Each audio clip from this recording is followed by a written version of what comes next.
I ate one roach and I made a lot of money. It's VGC, the video game podcast, with me, Jordan Midler, and Chris Scullion. This week, we say a fond God rest them to Firewalk Studios. But first, Chris Scullion, how you doing? I'm doing good. What was the song this time?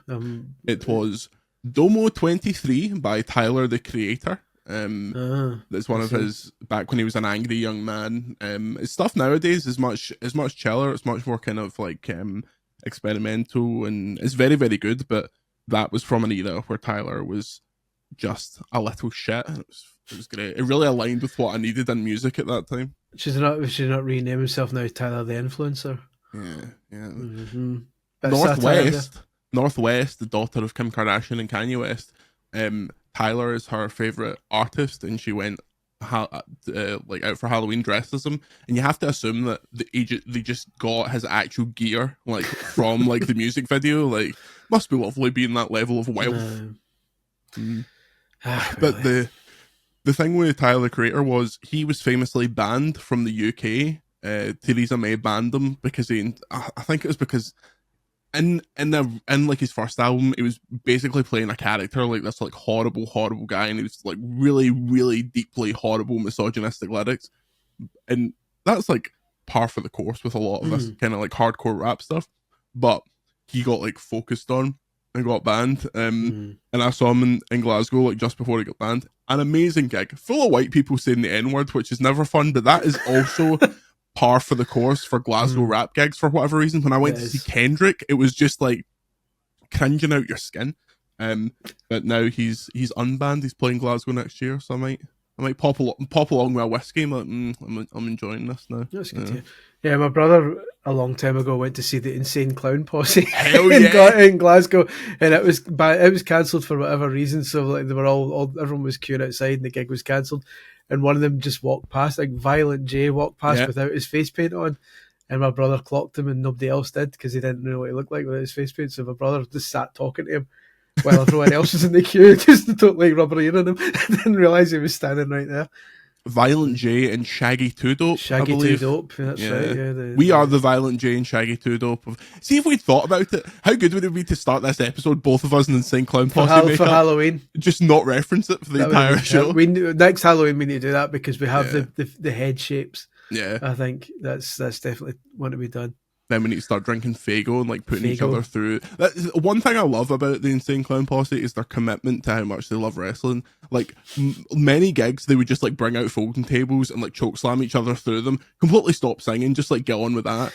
When I was in my family lived in Michigan for a while, like my aunt and my cousins, which is where kind of the Insane Clown Posse are from, and they brought out like a series of DVDs of their indie wrestling promotion, Juggalo Championship Wrestling. So I got a couple of DVDs of that. The wrestling's awful, but the commentary is hilarious. They're genuinely funny with commentary. I hate their music. I cannot stand their music, but they're funny. Their wrestling stuff's funny. Live podcast from the Gathering of the Juggalos. Just wait. We'll get there one of these days.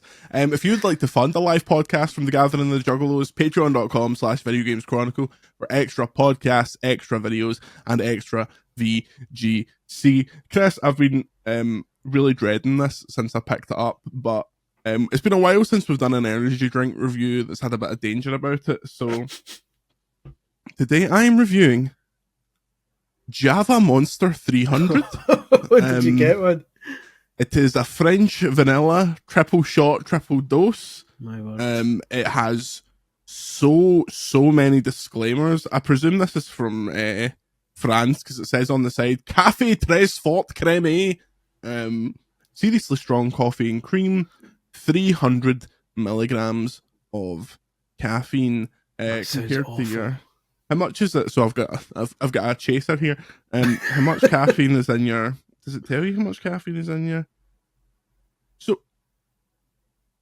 So a normal one is 30 milligrams of caffeine per 100 ml, and there's 500 ml in a can. So 150. 150, and so this is a double. It says triple dose. That's a double dunter. It's a double dunter. Right. Let's get about it. I hate coffee. I really dislike the taste. But this is science has to break through boundaries, has to break through barriers, and that's what we're doing. I just realised from the label that this is in fact from Canada. So, Très bien.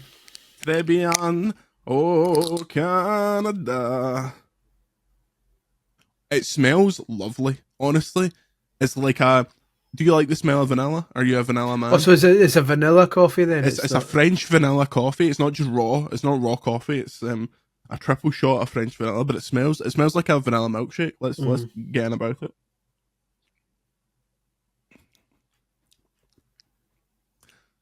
I mean... is that a wee reaction there? There's a kickback. I mean, honestly, see if I liked coffee, see if I could get through the coffee barrier. I think this would be lovely because the vanilla is really strong, so it doesn't taste pure disgust or anything like that. If you're into iced coffee, then maybe this is the one for you.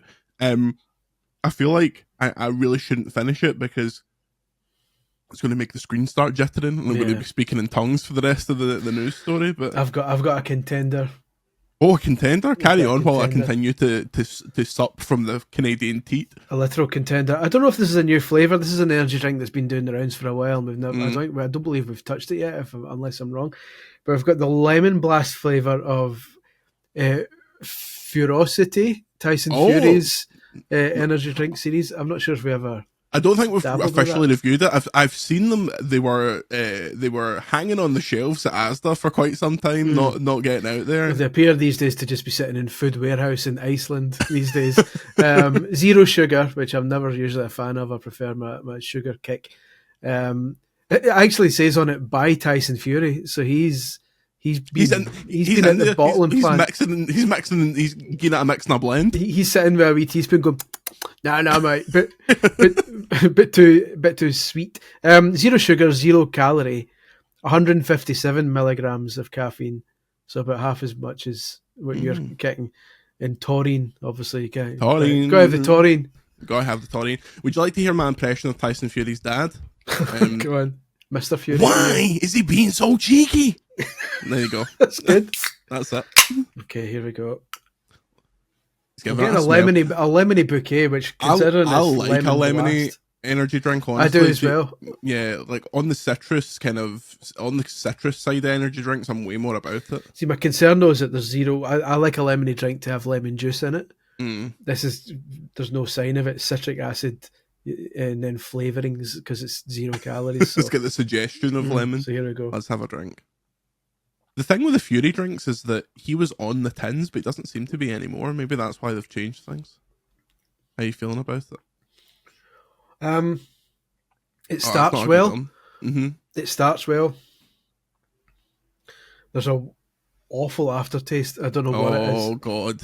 It's really like a medicinal thing right in the back, but not a Red Bull type. It's just it feels it's almost like you would imagine like a toilet cleaner to taste like. Oh, nice! It's got that kind of lemon, you know, the kind of lemon that you get at a urinal cake. So yeah, that's not good at all. Apologies, Tyson.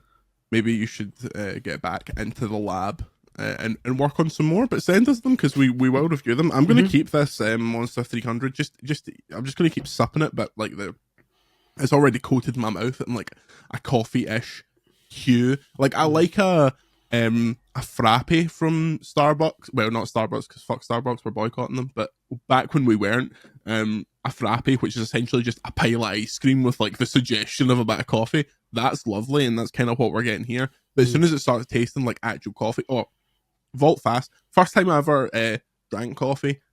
I was 15. It was the school trip to Alton Towers. So Paisley to Alton Towers is like an 11-hour coach journey. We obviously no one sleeps on the coach because we're all like 15-year-olds. We're all going absolutely mental. So we get to about an hour before Alton Towers. We're in a service station, and I think now is the time to drink coffee for the first time in my entire life. I get a large black coffee, and I drink all of it in about 10 minutes. So I ingest essentially like 2 pints of coffee for the first time in my life. Chris Scullion, let me tell you, because I launched the Queen Mary out of my arse with the absolute raw fury that was coming out of me. I was like, I skipped the outside Alton Tower is the big massive queue to get in. I just went right to the front of it and like juked in and was like, yeah, because I had to get to the bathroom, and it was chaos. Chaos absolutely reigned. I lost 14 stone in a day. It was brutal. Oblivion. Exactly. My nemesis was the bathroom. It was not good, but I think since then I've been cursed. Like with all things, I have to do it to an absolute extreme and ruin it for myself before I can do it normally again. Well, I'm glad you only had a few drinks of that coffee one there, because you could cut this podcast short otherwise. Yeah, I'm surprised. Honestly, we're getting up to 100 episodes of this, and I'm surprised that's not happened yet. We can hope. We'll do some news now. Story number 1. PlayStation has closed Concord developer VLaH. VLaH Studios will be permanently closed, Sony Interactive Entertainment said in a statement on Tuesday, as will mobile developer Neon Koi. Sony announced plans to take Concord offline earlier this year when it pulled the game from sale and offered refunds to all players who bought it just 2 weeks after it launched. Editorializing here, you forget 2 weeks sounds bad. It was actually 9 days. Like it was so terrible. At the time, Sony said it was exploring the possibility of bringing the game back in a revised form. However, on Tuesday, PlayStation co-CEO Herman Hulst confirmed the company decided not to move forward with the title. Quote, regarding VLaH, as announced in early September, certain aspects of Concord were exceptional, but others did not land with enough players, and as a result, we took the game offline. We've spent considerable time these past few months exploring all our options. After much thought, we have determined the best path forward is to permanently sunset the game and close VLaH. I want to thank all of VLaH for their craftsmanship, creative spirit, and dedication. Chris, this is not surprising. I thought anyone who was suggesting that they might get another go at this was absolutely insane, but considering the amount of people that worked on that game, I met 2 of them at the preview event, super lovely people. This is pretty devastating.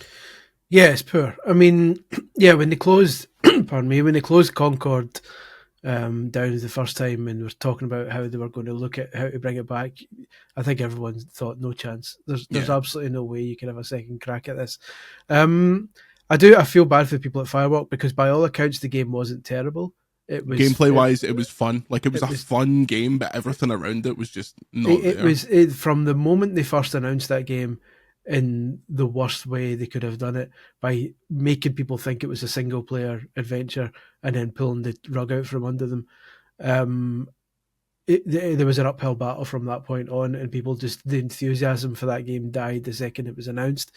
So it was a dead game walking, and you got to feel for the people who, by all accounts, turned out a decent enough game that maybe if it had been handled a bit better might have had more of a chance of success. It's also a shame that the studio wasn't kind of kept on or sold on to someone else. Like, not that Microsoft are doing great things just now, but we saw what happened with Tango Gameworks. Yeah. Some like Crafton came in and salvaged them at the last minute. I don't know how much of that was down to Microsoft. I think they were perfectly happy to get them shut down. So yeah, it's shite all around. Basically, it's a shame that this team worked for so long on this game, and then for reasons that possibly are out with their control, they're all kind of out of a gig now. It's not great. Yeah, it's been such a weird roller coaster, because I remember sitting on the tarmac at LAX going, I think it might have been SGF, that might line up, but I remember sitting on the tarmac at LAX when they were showing that and looking at Twitter to see the responses, and literally seeing your tweet being like, how many more of these games can we get where it starts off looking like a cool single player thing and then it's a multiplayer game? Yeah. And then, like, while at SGF, for people that don't know, we knew Sony had 2 things, and we were like, okay, it'll be Concord and Horizon. Lego turned out to be Astrobot and Horizon. And then while at SGF, I got an email being like, do you want to come and play Concord, speak to VLaH? And I was like, yeah, definitely. Speaking to them at that event, I was like, okay, you people seem to have a really good concept and you seem to be really passionate, but also at the event, I said to another journalist there, I was like, I've played enough of this game at this event. Like, I've had enough of it. The rest of it would have to be exceptional to dislodge the other 50 live games that I'm playing at the moment. So it was like, it's a real kind of, it's a sign of the times and a really kind of unfortunate confluence of all these different issues coming together in the worst possible way for them. And my concern is that it's going to happen again, because Sony seems to be putting all its eggs in the live service basket, and nobody seems to be realizing that people only have enough time for a couple of live service games in their life, and there are millions of them doing the rounds now. Like, I finally cut ties with Disney Speedstorm, and God rest it. cut ties with even Multiverses, which is like, for now, like FIFA's the only, EAFC is the only one I do now. TCG Pocket, come on now. To be fair, yeah, I've started that. I don't even count that though, because that's like 5 minutes and then it's away. But FIFA's the only one I dedicate actually some time to. So when another one comes out, I'm like, this is going to have to be really good to dislodge the other one I'm currently playing, and I've already invested all my time. And not me personally, but some people would invest their money in it as well. I always like to kind of cheap it and free to play as much as I can out with the kind of the price of the game. So yeah, it's Sony's going to continue to keep releasing games like this. They're going to, I worry they're going to keep getting hit with the same roadblock of people going, we don't have time for this. This has to be the next Halo before we give a shit. Yeah. And if it's not getting 9s and 10s across the board, then we're not going to give up what the Call of Duty or the Destiny or whatever it is we're playing just now to move over to this. It feels like the best case scenario is that Concord is like a lesson for Sony, in the sense that, as we'll talk about in a minute, things will Bungie's Marathon is now a much better game because they have taken the biggest possible L with Concord and they can do things differently. Obviously, when Marathon starts spinning up and we go and play Marathon, it's going to be hard with the is this the next Concord kind of thing, but there has to be a breakaway from that. And honestly, I think it would be insane to assume that if everyone outside of on the periphery of the games industry, so like the media and the fans, if all of them are saying that this live service thing isn't the way forward, there will be people in Sony that champion single player stuff. I mean, Herman Hulst came from Guerrilla, like created Horizon, which by hook or by crook is now one of their biggest franchises. Despite basically most games journalists, apart from me, I love Horizon, saying that it's shite, it's sold incredibly well. Like, so I think there's people in there like Cory Barlog's making a single player thing.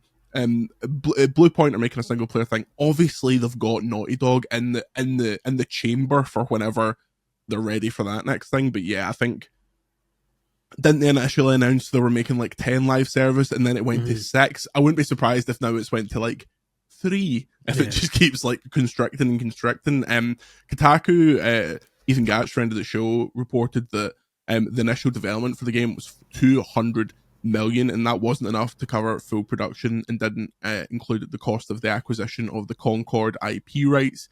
Earlier in the year, it was reported by Last Stand that it cost 400 million, which I'm sure it's somewhere, like, we're never going to get an official figure, but it's probably somewhere between the two of those. That is an unbelievable amount of money to spend on something that was out for 9 days and you never got any money for because you had to refund everyone. Yeah, it's games need to get cheaper. Keep saying this, especially new IPs, and it's a bad thing to say because I'd love a big AAA new IP to absolutely like come out of nowhere and never go, oh, this is the next big, because we can't just have Call of Duty every year and whatever EA turns out every year and have like an occasional Mario game and a Zelda game. It'd be nice to have something. I can't remember the last time there was a big IP that came out of nowhere. Probably Horizon or Ghost of Tsushima. Ghost of Tsushima, probably. Yeah. So yeah, it's games need to get cheaper because there's so many of these games are a punt now, and you're taking a punt on something that's costing you hundreds of millions to make, and unless these games are absolute blockbusters and sell a shitload, then they're almost guaranteed to be failures, and the studios are almost guaranteed to be shut down or at least kind of reduced. And it's just going to be a vicious circle. It's just going to keep going over and over and over again until publishers say, okay, let's reduce team sizes The problem is the audience won't accept that though. Yeah, the audience is not going to accept the worst games. They'll look poorer, they're shorter. Like the second that a game isn't an expected length, that becomes a whole cycle. The second that a game doesn't have like a year of post-release content announced at launch, it's like dead game. Like the amount of people on TikTok that I see popping up being like, let's take Hogwarts Legacy for an example. Best-selling game last year, absolutely huge, genuine crossover hit, massive hit for Avalanche. The amount of people being like, yeah, it was cool, but it kind of died. What do you mean? What do you mean it died? It's not a multiplayer game. It's not like a live service thing. It's a single player game that had like a bit of additional content. What do you mean it died? Like the language around games as experiences is so stupid. Like I think that the problem is we've been conditioned by a real golden generation in the PS4 generation of quantity of huge games that is now the expectation, and you cannot re-up that for like PS5 has had a lot. PS5 Xbox Series X has had a lot of high quality titles, but as Sean Layden mentioned on an interview that's now on the site, like we're hitting this breaking point where either people are going to have to accept paying like 80, 90, 100 quid for these games, or they have to accept that they're going to be less than what they expect, because there is no way to sell these games for 70 quid and them have $500 million budgets. Like it's just not happening. And it doesn't, I mean, and as we keep getting new consoles as well, it's just going to get worse. So we've got the PS5 Pro coming soon, in a couple of days, in fact. And already you're getting people starting to complain already because some third-party games are still offering performance and quality modes, even for the PS5 Pro, despite your man coming out and saying, Sony coming out and saying, "Oh, you won't have to make that decision anymore." One of the biggest mistakes they've made in years. Before it even comes out, you've got people saying, "Oh, actually now quality mode." Performance mode in PS5 Pro is going to be like quality mode on PS5, but at double the frame rate. And quality mode on PS5 Pro is going to add ray tracing and stuff like that. And even then, some games aren't doing like 4K native rendering.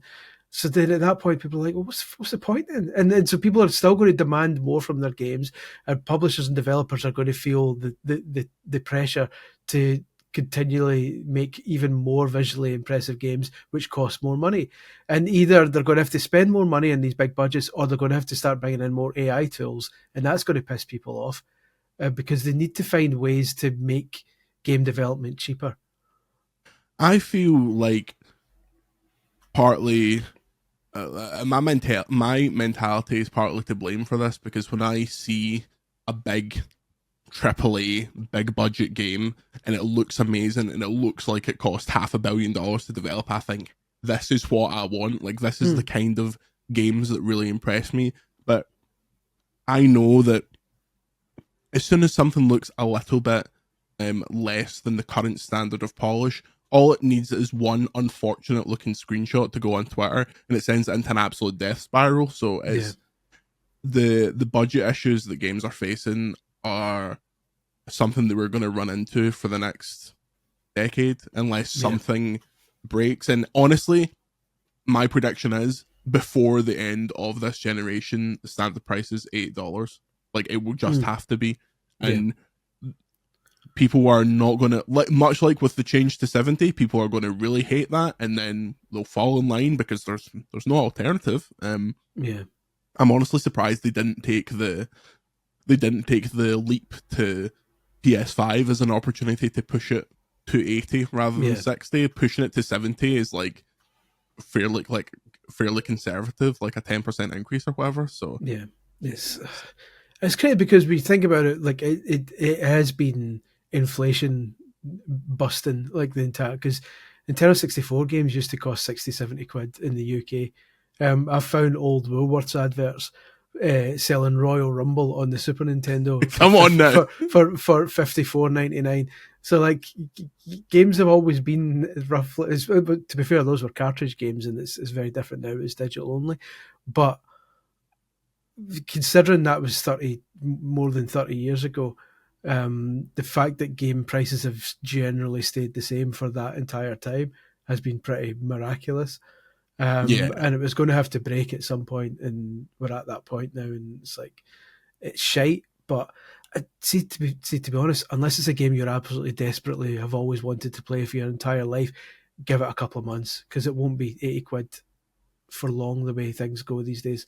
Yeah, like when the Star Wars Outlaws reviews were coming out, so many people were like, "This looks great, can't wait to play it." But I know what Ubisoft do is going to be 30 quid at Christmas, so why would I pay for it now? Capcom have come out and explicitly said in their financial results in their Q&As, our strategy is to release a game at full price, then after X number of months we drop it down to 60% of the price, then down to 50% of the price, then down to 25%. It's why anytime you go in the Xbox store or the PlayStation store, you'll find a shitload of old Resident Evil games for like 6 quid.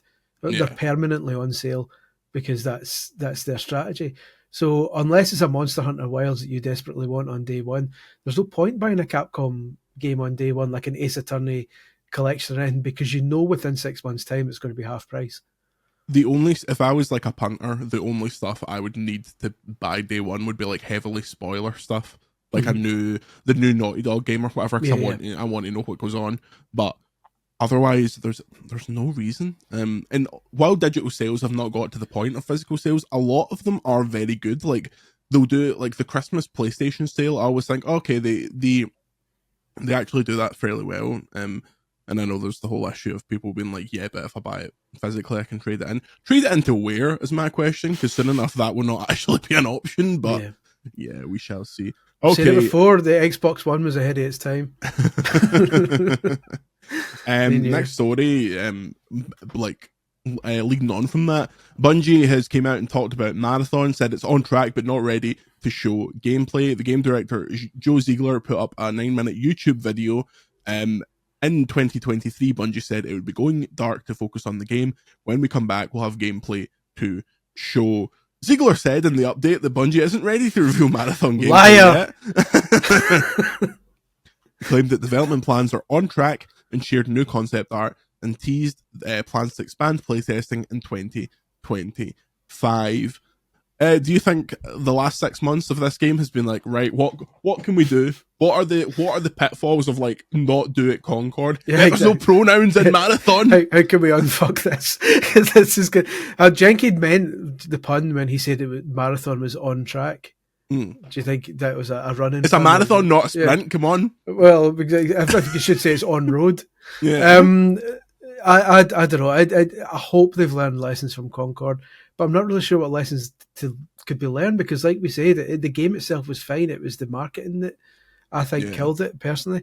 So, and I'm not sure how the marketing for Marathon's going so far, because people, other than the kind of teaser thing they did, people don't seem to give a shit. It feels like it's not been actually announced yet to the wider public. I mean, spare a thought for Fair Game. Do you remember Fair Game?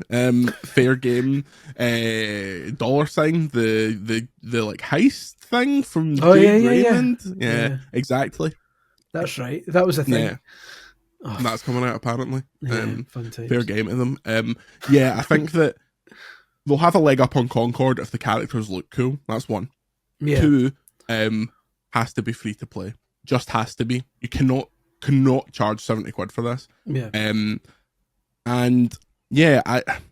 If they just angle it as like, this is just raw ass out gameplay. There is no wider kind of story, or we're not trying lore or anything like that. We just want a thing to be like basically grey box perfect shooting. So yeah, it's weird, and also the way the internet community is these days. They're in a kind of damned if you do, damned if you don't situation, because if their hero is just a white guy, it's going to look boring as anything and just look the same as any other kind of shooter you get. If the hero is anything other than that, they're going to get shit for it. And it's just like, so I don't even know what the solution is there, because it's quite pathetic that this is the times we're in now, where like, you can't show any kind of diversity in character creation without you getting absolutely shot down in flames and having to start your promotion of your game from a lower starting point, because you've got to win back the fans first. It's just, Imagine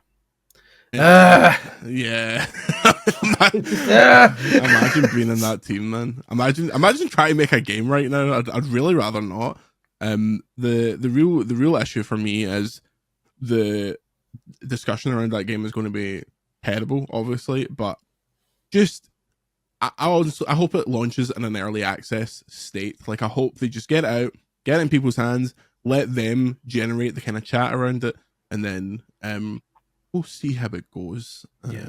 Hopefully, we never want to see a game fail, so hopefully the game finally comes out and it's music to the players' ears. Yeah. You know, I don't actually think the name of this game is very good. Marathon. Can you think of anything we could rename it to? Stickers. Nintendo Music app launches featuring decades of Nintendo soundtracks. I like how you shout on my attempt at a segue to Nintendo Music by saying music to their ears, and you had to throw in the Marathon Stickers joke to ruin it. I didn't even realise that was a segue. That was me making you go, speaking of music to people's ears, but instead we had to go back to remember Opal Fruits. Yeah, we've got some business to work out here. You talk amongst yourselves.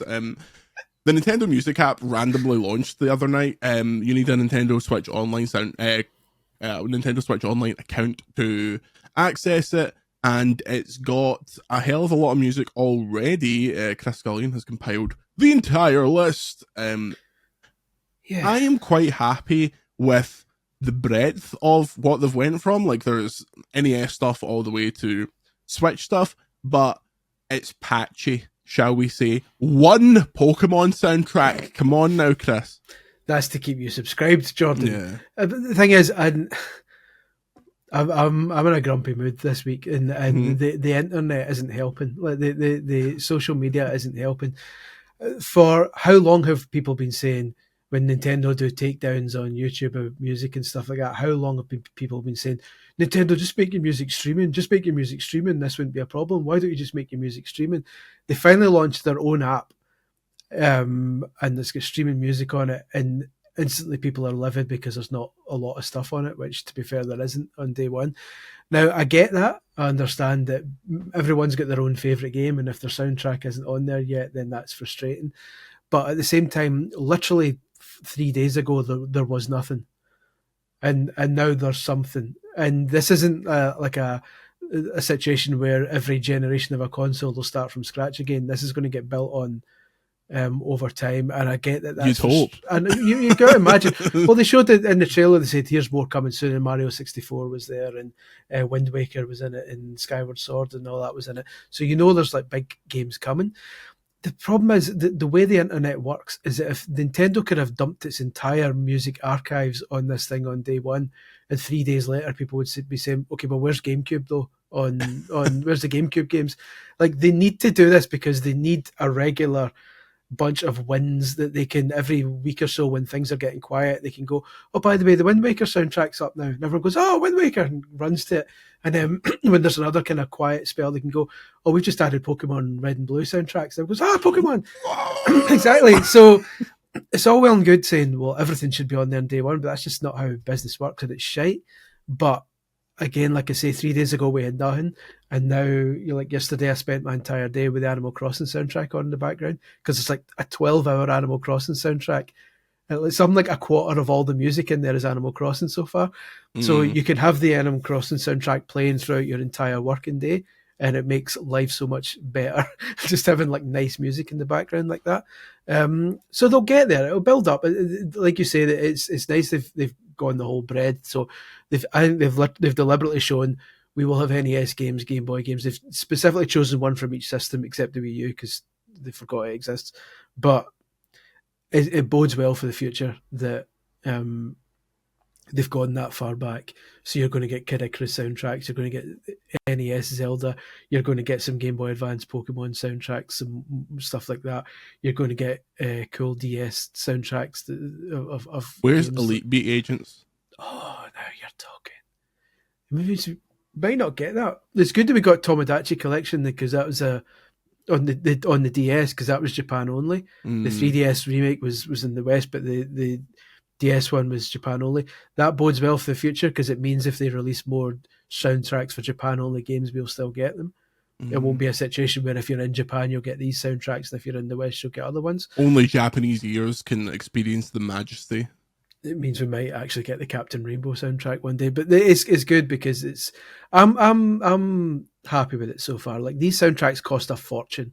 online. Like I bought the Animal Crossing soundtrack for like daft money, and the same with the Skyward Sword HD soundtrack for daft money. I have all these massive Pokemon soundtracks that you can only get in Japan that are like 8 CDs that were, I mean, they were cheaper because they were in Japan and the yen's in the bin, but to order them through the UK, expensive. Yeah, so the fact that people can theoretically save a lot of money going forwards on this, for the price of a Switch Online subscription, which isn't really that much, one of the cheapest subscriptions out there, I'm happy with it. I don't see any issue with it. I like the fact that you can. They've thought about how some of the NES soundtracks are short as hell, and you can stretch them out to like 15, 30 or 60 minutes. So you can listen to the Wii Shop channel music for a full hour if you want to. Who wouldn't? But yeah, I like that they've done it. I think it needs more stuff on there, but that stuff will come eventually. So I think we should focus on the positives instead of being negative all the time, because it doesn't help. Speaking of positive vibes, we'll be back after this. And we are back. Chris Scullion, breaking news. I'm on the PlayStation Gear website, right? Is that when you buy your PlayStation related drugs? Yeah.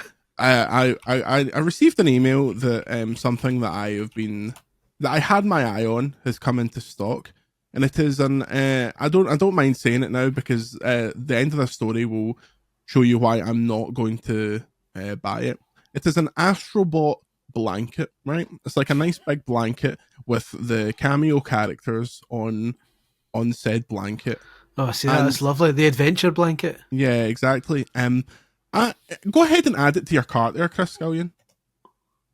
I'm amazed you actually tried to add it. Yep. Yeah, and just that. How much do you think a blanket probably weighs, considering it's 50 inches by 60 inches polyester? I wouldn't imagine any more than a kilogram.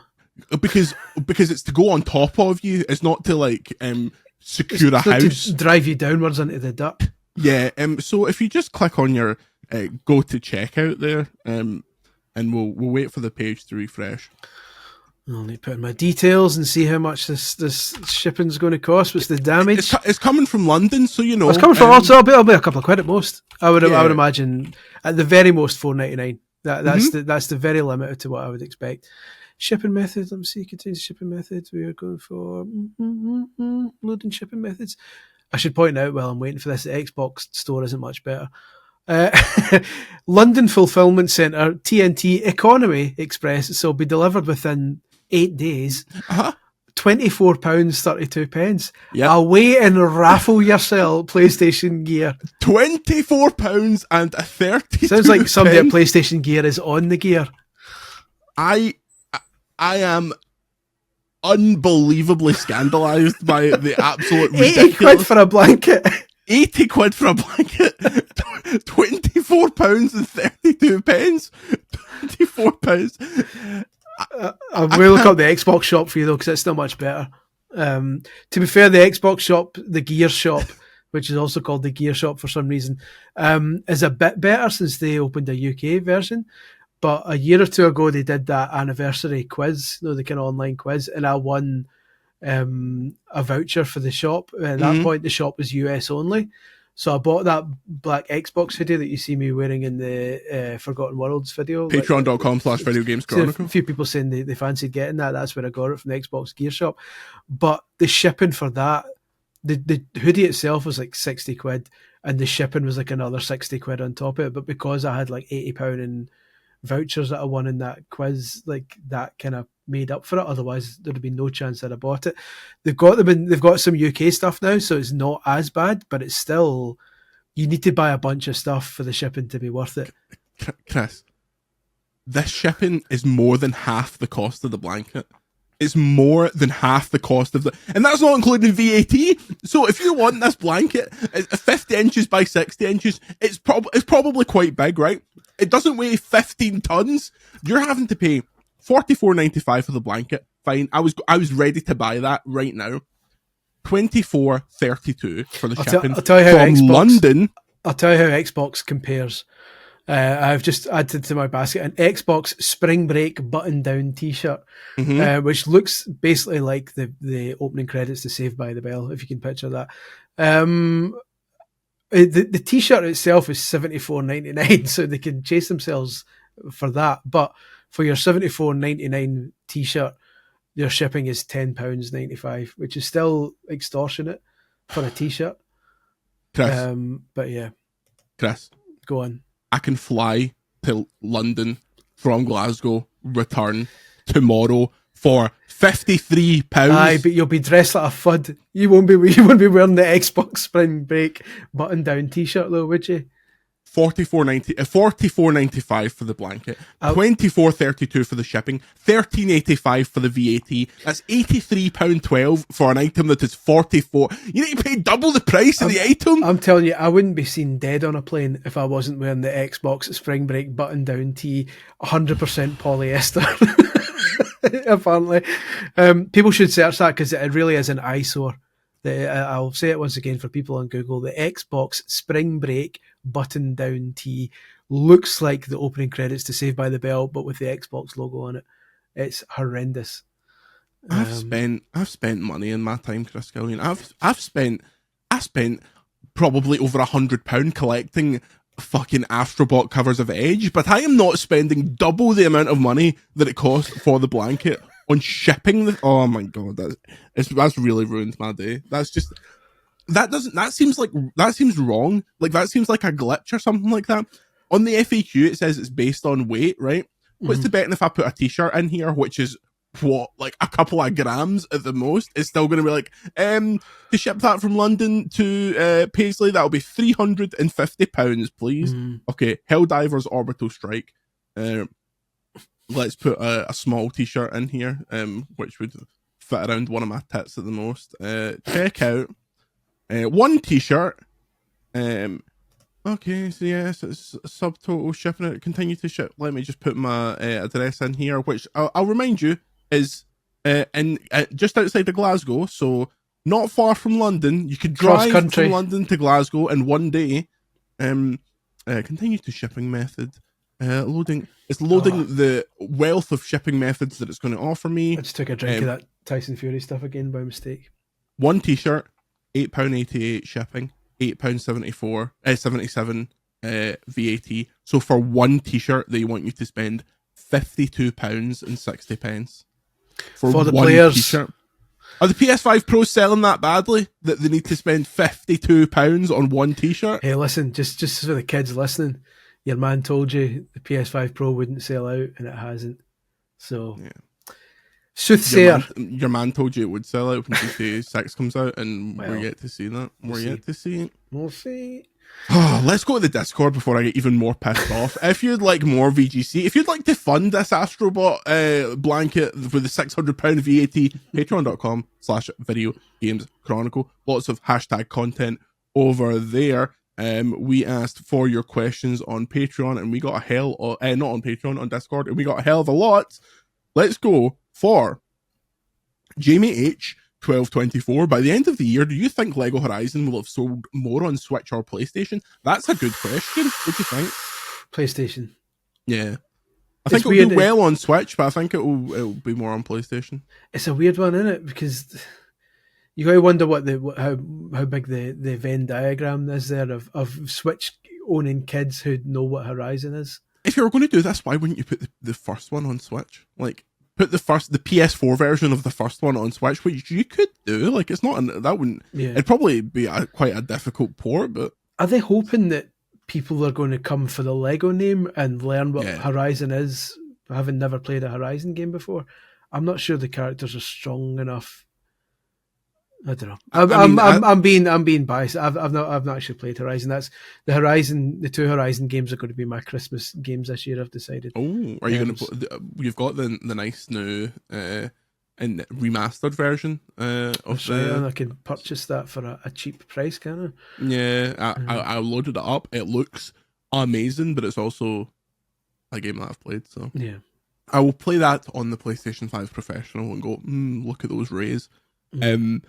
I think this is a Trojan horse. I think people see it on the Switch store and go, oh, a new Lego game, what's that? Because people play Lego games for licenses they're not massively enamored with. I mean, I've got the Platinum and the fucking Lego Pirates of the Caribbean game, so I'm truly one of the fools of this world. Here's on you go, Sonny, on you go. But I agree. I think it's I think you'd be better doing like our Lego Ratchet and Clank or something like that, because you'd see that and be like, oh, that's like a cute, fun character. But whereas Aloy is maybe not. Yeah, here's a top tip for the kids out there. Chris Scullion's top tip. All the young kids with a Steam Deck. your cdkeys.com website, which sells Steam keys at a bargain. We do not endorse them. Do we not? Are they baddies? All of those key sites are pretty bad. But they've been going for a long time though. They must be legit. Yeah, because they're in fucking international waters. Anyway, continue. Well, if you don't mind that, if you don't mind backing a site that's got 5 stars on Trustpilot, then if you go there and type Lego, you will get almost every Lego game on Steam for a quid or two at most. You're talking together or each? Not each. You're talking. Right. You're talking Lego Marvel Superheroes for £1.29. Banger. You're talking Lego Star Wars: The Complete Saga $2.49. Banger. You're talking. If you're a TERF, you're talking Lego Harry Potter one for £1.19. That you can get so many. Lego City Undercover, my favourite Lego game other than Dimensions, £2.29. So and they all work on the Steam Deck perfectly. That's you fill your Steam Deck with every Lego game for probably about 20 quid. Fill your Steam Deck for the lads. A wee tip for the kids. A wee tip for the kids. Yeah, I think I would say PlayStation, but I think it does okay on Switch. Next question, and I've wanted to talk about this. Deadworth Mean says, having visited EGX/MCM Comic Con this past weekend and seeing how dire the EGX section was, how do you see the future of video game representation going forward in respect of cons and live shows that the demo up and coming games in the UK, elsewhere generally? For those maybe not aware, EGX, formerly Eurogamer Expo, was a show that was up until now run by ReedPop, who owned like all the Gamer Network sites. That was initially in Birmingham, then moved to London, and it was like an Audi E3 at its best. Like the big game, it'd be like late in the summer before the kids went back to school. The big games that were shown at E3 and were coming out that year, there'd be a demo of them at EGX. There would also be like little activations and like streamers would be there and stuff like that. But in recent years, post-pandemic, and even the last one I went to pre-pandemic, it's fallen right off a cliff. Now it's just been shuffled away into a corner of MCM, which is like a massive Comic-Con brand that does Comic-Cons all across the UK. Chris, did you ever get out to EGX? I went to one. That's the one where I've told the story before about being ill playing VR for the first time. Nice. That was at that. So I can't remember what year that was, but I was interviewing one of the guys who was developing The Crew. So it was around about before The Crew came out. So it was quite a while ago, and it was fine. It was quite big at the time, but again, that was a number of years ago. So like I can imagine that it's kind of dropped down, especially with the death at E3 and stuff like that. People need to remember that these demo pods at events like this take resources, like because that's part of the team. The development team has to kind of go and make their own kind of demo version of the game, which locks off loads of other content and make sure that players can break through the invisible boundaries and find parts of the game they're not supposed to and all this shit. So the demo has its own QA process and everything. And as we've been discussing like earlier, the games are getting so expensive and things are getting so bad in terms of development that these demos are becoming an unnecessary expense, which is why you're getting events like this getting smaller and smaller. Yeah, it's like as you say, it's a knock-on effect. Like Gamescom is still big enough to have the pull of like we have to make something for Gamescom, but more and more of the big games at Gamescom were hands-off like theater experiences. Yeah. Like for EGX would often get like we're making it for Gamescom, we'll put it at EGX. The first one I went to was Guitar Hero Live and Assassin's Creed. I can't actually remember. It was one of the Assassin's Creed games, but Ubisoft used to really support it. There would be like a PlayStation section and an Xbox section and like a little Nintendo section. Like the year they had Let's Go Pikachu and Eevee, they had the mascot characters and stuff. Like it used to be really well supported. Yeah. But as soon as that stuff falls away, it all goes to pot. EGX this year was meant to have the first playable demo of Assassin's Creed Shadows. As soon as that's been delayed for reasons completely without to do with EGX, the whole thing gets ruined. So It's a difficult prospect. I think it's a shame because the first 2 times I went to EGX, I was like, oh man, this must be like a wee bit of what E3 is like. It was super exciting. But it's certainly not what it once was, and I don't think it'll ever be again because money just doesn't make sense. These things lose their appeal more as demos become readily available online. Yeah. E3 was all well and good many years ago when I started off, like in the mid 2000s, because the only way for the public to play these games in advance was to attend like a big show, and that was how they got their hands on these games early. So you turn up and go, oh, I want to play this, I want to play that, I want to play this. Nowadays, a lot of these games have demos or prologues or whatever that you can download, and download speeds are fast enough now that it's not an effort to get access to them. It's something I remember way back in the CVG days. When God rest it, when digital kind of downloads were kind of just starting to get big, I proposed that E3 to stay alive should do an E3 all access pass where you would pay 10 quid or 15 quid or whatever, and you would get access to a hub with demos of all the show floor demos that were there, and maybe you get like an hour at most with each one, and then like a timer would cancel you out of it, so you wouldn't be able to just rinse those demos forever. You would get like a time limit for each demo, and I think that could have been a good idea going. But we're now at the stage now where all these demos are free downloads, and they take a couple of minutes to download, so nobody's going to drive all the way to Birmingham or London and queue up alongside a million arsehole streamers who are pointing cameras in their face and going doing weird shit in the queue. People are just going to likely stay at home and download the demos instead. It's weird because the appeal was always, to me at least, this idea of like, oh well, this is so far in the future, they're not going to put a demo like this out, so there was something cool about that. But yeah, I think that there is no future to it. Chris Dring, who used to be involved with EGX, has some interesting thoughts on this, so go and check out his Twitter for more. Next question. Quick one. Cyanide 1980. What are the chances of an end of year retrospective bumper length podcast with guests such as Ben Starr, never heard of him, folks from the FPS and Giant Bomb crew? Well, we'll certainly do stuff around Christmas with pals of the site and things like that. I don't know what shape that will take because I've not thought about it yet, because there's a million other things going on. But last year we did a podcast in person. Ben was there. That was good. Was that Christmas last year we did that? No, because I wasn't on that. I was there for the last Christmas one, but Ben wasn't there. Ben met us later that night. Were you not on that pod? Oh, Chris Dring was on that podcast. Did you arrive later or something like that? No, there were two separate ones in the studio. There was the Christmas one, which I was there for, and Chris Dring met us after it. Outside. Oh yeah, and then there was a separate one which, for whatever reason, I wasn't in. I think you were in London just for an event or something like that. Yeah. But yeah, no. But it'd be good to do something, even if it's like I would like to do a bumper length one, regardless of who's involved in it, because I'm a podcast fiend when I listen to other podcasts, and I hate when a podcast ends after an hour and I'm like, oh, we're just getting into that. So I very happily record a 4-hour podcast looking back at the entire year. Mate, it's just finding the time. I go to the school of Giant Bomb, so like 3.5 hour podcasts every week was the standard. Definitely. But like that's the thing.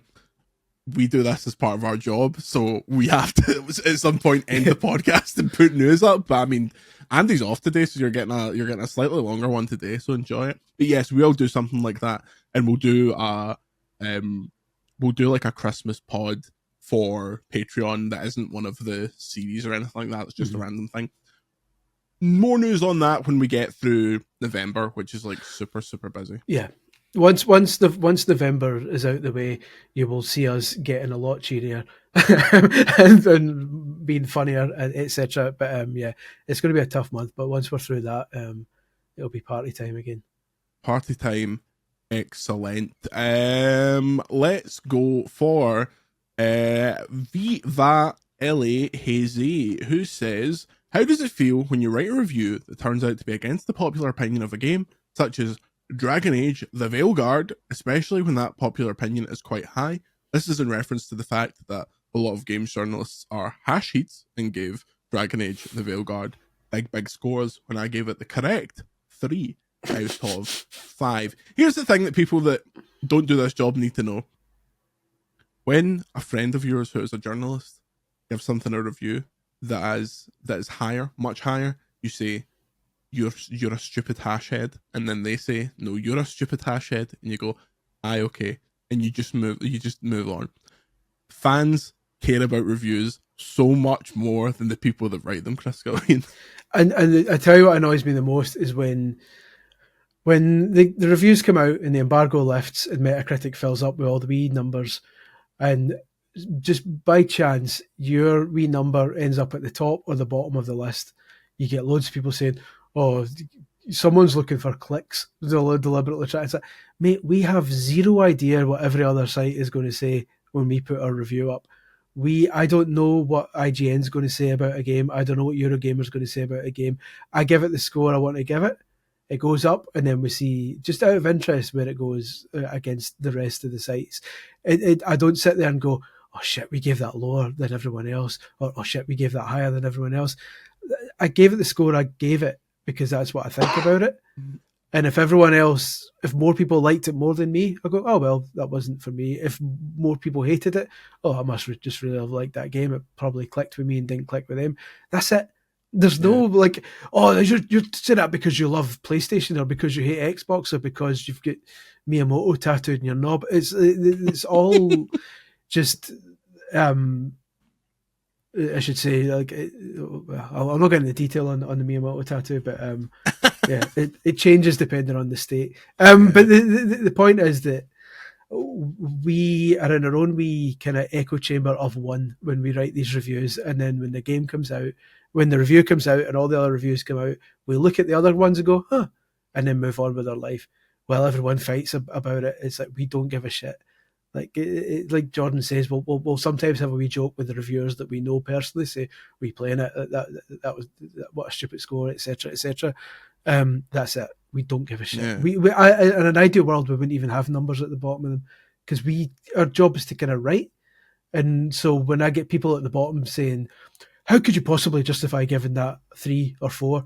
I'll say there's fucking 1,300 words above the number that explain how I could give it that. When I gave Astrobot 5 stars, and I was like, oh, it's like it's like the game of the year. So literally one of the first replies was like, what makes it so good? Yeah, like, read it, mate. You'll never fucking guess. I've got a full fucking review right there. I would love to have no review scores, but that's just not the way this industry works. So yeah. Just if you get one of my reviews, do yourself a favour. Read, by all means, look at the star rating to give you a guide, but then please read the words because that will give you a much better indication as to whether the game is for you or not than just looking at a number of stars and deciding, oh, 4 stars, well, I better not buy it. Read it, please. The thing is, like, whenever I see that I'm way higher or way lower, I never think, oh no, have I got this wrong? I think people are going to be fucking annoying about this. That is it. Like, that is the extent of the thought. People are going to be comparing it to scores for completely different games. Yeah, the reviews that we didn't write. Yeah. It's like, oh, what, you gave Forza 3, but you gave Star Wars 4? Yeah. Mate, I wasn't even fucking employed by the site when that review went up. I wasn't born, mate. Yeah. I wasn't born. Oh, but Mean Machines gave Ghouls and Ghosts 93%. Let him in! Rignall! But yeah, so like it is what it is. Like, please, when you see a review, folks, read the words, because we spend 99.9% of the review writing the words and 0.1% putting the number of stars in at the end. It's an afterthought, to be honest. It's a gut check. It's like, this is probably a... Like, it feels like this. It feels like that's one of the reasons we only did 5 stars. Yeah, because it really is. Like Jordan says, it's a gut check. Is you sit there and go, this feels like a 4, this feels like a 3, and that's it. I've lived the O&M days of kids writing and going, you give Ace Attorney. Was it Andy? It was Andy. You gave Ace Attorney 79%. I think that's a disgrace. It should have been 81%. Oh, mate, I don't give a shit. Yeah. Like, the game's good. Get it. Hope your fucking maw falls down the stairs. Anyway, the review process. No one reads reviews. the people that keep telling us that reviews don't matter talk about them 1,000% more than we ever do. Fucking shut up. Patreon.com/Video Games Chronicle. Ryan Cobain, Kurt Staff. Curious to know if reviewing games has changed your habits around games. Like, are there games you used to like that you now no longer enjoy, and the reverse, game/genres you were exposed to for reviews that you now gravitate towards? Pre this job, I was wanting to do this job, so like listening to podcasts and stuff like that, I used to think JRPGs were shite, boring, foreign muck, all that kind of stuff, and now someone's like 100-hour game from Atlas, I'm like, okay. See, I've mentioned this before, I'm the 100% opposite. Like, I was well into my RPGs before taking this job on, and then at Fish Nintendo magazine, getting those 100-hour Square Enix DS RPG remakes like by the week, and going, all right, it's turned up on Thursday, we need the review done by Monday morning. I go, I cannot touch an RPG in my free time now because it gives me Vietnam flashbacks. I can't do it. From when you worked on the official Nintendo magazine of Vietnam. Yeah, exactly. It was had bad times. Office in Ho Chi Minh City. I remember it well. I've always wanted one of those Vietnam, in the Top Gear Vietnam special, they get those lovely suits made. I always think they seem very luxurious. I would like one of those. My memories of Vietnam just go back to the Wonder Years when Wendy's brother never came home, and Kevin Arnold put his arm round her at the end of episode 1 of the Wonder Years. Welcome to VGC's The Wonder Years in Review. What a touching moment! Kevin Arnold, young Fred Savage. Is the Wonder Years the one that had the robot? No. There's like a that was the Jetsons. The Terminator. All right. No, the Wonder Years was the wee boy. It was Fred Savage, who was later in The Wizard. As a young boy, and then there was like a guy. As a grown man, he was doing the narration of the glory days, like growing up in the 60s, basically. His sister became a hippie and ended up going out with David Schwimmer, a young David Schwimmer. Oh. What a show! David Schwimmer's an interesting guy. But a great theme tune. It was a little help from my friends. A kind of grungier cover of that. What would you do? Like that. You must hang out of tune. We're going to do this in the next 2.5 hours. 2 more questions and then we'll get out of here. First question, Shay asks, with all the new games coming out every day, what are your strategies for revisiting your personal favorites and discovering old games that flew under your radar / were too young to have experienced at the time? I have this fanciful idea of like going back and playing all the canon titles for the NES and then doing the SNES and like getting right up to where my knowledge is like from the end of the PS2 to now. I would say I can go bar for bar with anyone in terms of game knowledge from that period, but before that I have like blind spots and I would love to do that. But who has the fucking time, Chris? And again, I'm the complete opposite. This is why VGC works so well, is that we're yin yang. Like I could match you pound for pound from the dawn of games up to the PS2 era. And when I got to the PS3 era, I was solely working on Nintendo publications. So from that point on, my knowledge base jumps about depending. That's our little Doctor Who. You regenerated into me, and I carried on. So the way I basically get to catch up on all these old games is by writing books about them. I basically force myself to play every game on a system 1 year at a time. So currently I'm working my way for the PlayStation 1 library for the PlayStation Encyclopedia. And it's the amount of shite that was on that. Like, there's some amazing games that I'm rediscovering and discovering, but the amount of garbage on there as well is mind-blowing. So it's going to be an interesting book. Many pages of Spice World getting? Okay, I've not decided whether Spice World gets a quarter or a half page. I was a big Spice Girls man back in the day, and the game was awful, but I appreciate that it was even published in the first place. 10 chapters on it. Okay. Right. This is a one to close on from Hugh Overend. Anything we missed, we will get to. But Final go. My bro loves football and FIFA, EAFC. I've never cared at all. He's been to many wrestling shows with me, and I'd like to try to connect back by learning to enjoy EAFC. Do you think such a thing is possible for a non-football fan whose knowledge died post the 1995 Sticker album? What do you think, Chris? Can you enjoy EAFC from a pure gameplay perspective? What was the point about the wrestling? Did he say that his brother likes wrestling as well? No, his brother goes to wrestling shows with him to.